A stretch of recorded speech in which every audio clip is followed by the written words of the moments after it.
All right, this is section 3 of chapter 2, and this is the beginnings of agriculture. The big idea is that the development of agriculture brought great changes to human society. And remember, agriculture is just simply farming. The main ideas of this section are the first farmers learned to grow plants and raise animals in the Stone Age, and farming changed societies and the way people live, so it changed their culture. Main idea 1, the first farmers learned to grow plants and raise animals in the Stone Age. So after the Middle Stone Age came a period of time that scientists call the Neolithic era, or New Stone Age. The Neolithic Revolution was the shift from food gathering to food producing. That's what they call the invention of agriculture. They also call it the Neolithic Revolution. People learned how to make plants more useful through a process called domestication. And that's a vocab word. And farmers also began learning how to use animals for their own benefit.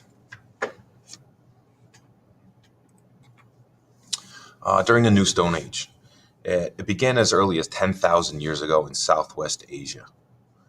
People learned how to polish stones, make fire, and produce food. And then it ended about 5,000 years ago in Egypt and Southwest Asia when toolmakers began using metal.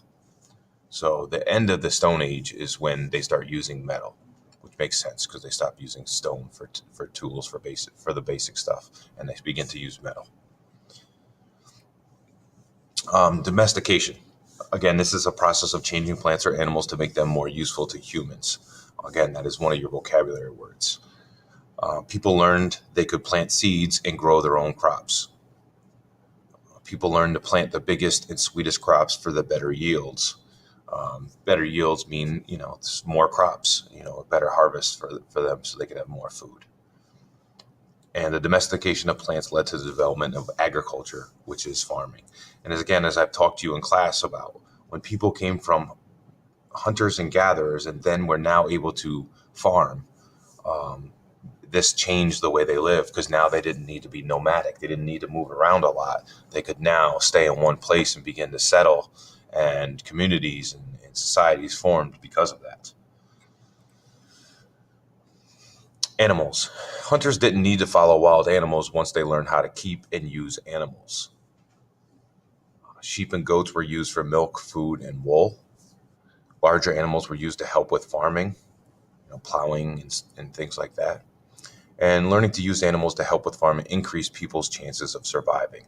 So they learned that if we can use the animals to our benefit and help and use them to help us farm and plow the fields and make life easier for us, it definitely increased our chances of living. This picture here is a early farming society.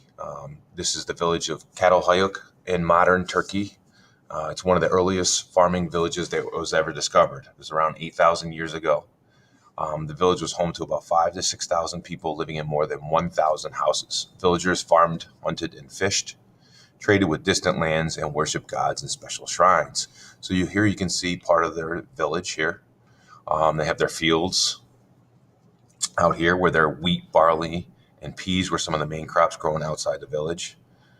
You see a body of water in the background here, and then they've dug a channel to move water to their fields. Again, that's going to be called a process of irrigation that we talked about during earlier in the year.